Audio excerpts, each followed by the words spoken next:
আসসালামু আলাইকুম। শাহদ family channel থেকে সবাইকে স্বাগতম। আজকে আমি একটা রেসিপি করে দেখাবো। এটা হচ্ছে লাউ দিয়ে ভর্তা। এই লাউয়ের ভর্তাটা অনেক খেতে ভালো লাগে, তোমরা একদিন খেয়ে দেখতে পারো। আজকে আমি এই যে লাউটা দেখতে পাচ্ছ, এই লাউটা দিয়ে ভর্তা করব। গাছে অনেকগুলো লাউ হয়েছে, সেই লাউগুলো হচ্ছে বড় হয়ে গেছে, এই লাউটা বড় হয়নি। তো এই লাউটা নষ্ট করব, তাই ভাবতেছি এই লাউটা দিয়ে সবাই ভর্তা করে খাই। এই লাউ দিয়ে অনেক টেস্ট হয়, ছোটোবেলা অনেক খেতাম এই লাউয়ের ভর্তা। দেখা যায় চুরি করে এনেও খাওয়া হতো এই ভর্তা অনেকের গাছ থেকে। যদি আমাদের গাছে নাও থাকতো, সবাই মিলে খাওয়ার আনন্দটাই ছিল অন্যরকম।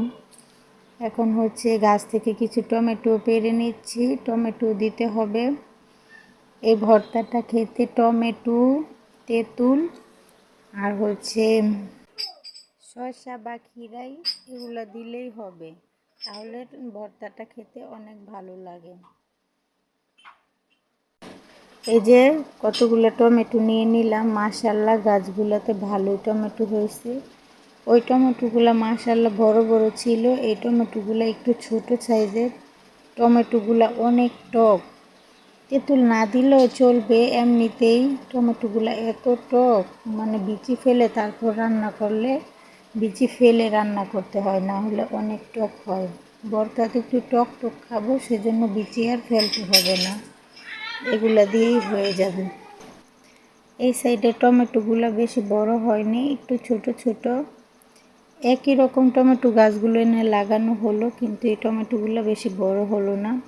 এই যে সাথে কিছু কালা বেগুনও পেরে নিলাম। এই বেগুন কিন্তু মনে করো না আবার তোমরা এই বেগুন দিব, এগুলো রান্না করে খাবো। মাশাআল্লাহ অনেকগুলো বেগুন হয়েছে। মরিচ গাছটাতে অনেকগুলো মরিচ এসেছে, এই মরিচটা খেতে অনেক ভালো লাগে।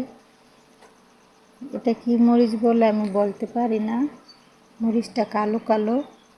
এই যে দেখো মাশাআল্লাহ গাছে লাউগুলা, এই যে যেই লাউটা পারলাম ভর্তার জন্য, এগুলা সব একসাথেই গাছে হচ্ছে আসছিল লাউগুলা, কিন্তু এগুলা বড় হইলো, ওই লাউটা হচ্ছে বড় হইলো না। সেজন্য চিন্তা করলাম লাউটা নষ্ট হবে, ভর্তা করে খেলে সবাই স্বাদ পাবো, খেতেও ভালো লাগবে।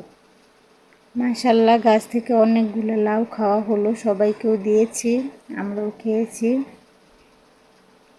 এই যে ভর্তার জন্য এখানে আমি খিরাই নিয়ে নিলাম, টমেটো। এগুলো হচ্ছে আমার ভাই বলতে, সেটা আমার মামাতো ভাই বলতে, সাপা দেও আমি ভর্তাটা করে দিই। ওরও হচ্ছে আইসে এই যে আমাকে সুন্দর করে কাইটা দিতেছে। ও হচ্ছে এমনিতে সব কাজ করতে পারে, ওর যখন যেইটা খেতে ইচ্ছে করে ওর মাকে বা বউকে কাউকে বলে না, নিজে নিজেই করে খায়। এখন ওর একটা জিনিস খেতে ইচ্ছে করছে, ও এখনই বানাই খাবে, ওর কোনো কষ্ট লাগে না কাজে। এই যে আমার ভাই সুন্দর করে কুচি কুচি করে কেটে নিচ্ছে, বলতে সাপু দেও আমি বানাই দিই তোমাকে ভর্তা। পরে এখানে আমার খালা আর আমার খালাতো বোন একটা আসছে, বলতেছে লাউয়ের ভর্তা।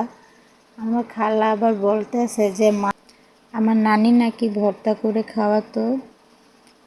আমার খালা ছোট যখন ছিল তখন নদীর পাড় থেকে টমেটো নিয়ে আসতো, লাউ নিয়ে আসতো, তারপর হচ্ছে নিজেরা গাছে উঠে তেঁতুল পেড়ে নিয়ে আসতো, তারপর ভর্তা বানিয়ে খেত। বলতেছে ওই সময় ভর্তা এত ভালো লাগতো, এখন তো এত ভর্তা টর্তা খাওয়াও হয় না।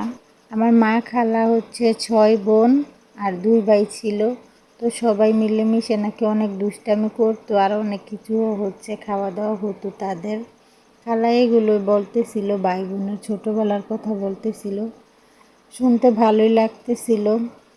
এই যে আমার ভাই কুচি কুচি করে নিচ্ছে, দেখো কত মাশাআল্লাহ কত সুন্দর করে কাটতেছে। এখানে কিন্তু কোনো স্পিড বাড়ানো হয়নি, ও নিজের হাতে এরকম করে কাটতেছে চিকন করে। এই ভর্তাটা গ্রাম অঞ্চলে বেশি খাওয়া হয়, ঢাকা শহরে একটু কমই খাওয়া হয়, কিন্তু আমরা আগে খেতাম, অনেক ভালো লাগে। এই যে এখানে আমি টমেটো, তেঁতুল, খিরাই আর হচ্ছে কাঁচামরিচ, শুকনো মরিচ এগুলো দিয়ে দিলাম। শুকনো মরিচটা দিলে ভর্তার ঘ্রাণটা অনেক ভালো আসে। আর আমি একটা কাঁচামরিচও দিয়ে দিলাম গাছ থেকে নিয়ে। তোমরা কে কে এই ভর্তা খেয়েছো অবশ্যই কমেন্টে জানাবে, আর কার কার এই ভর্তা পছন্দ সেটাও কমেন্টসে জানাবে।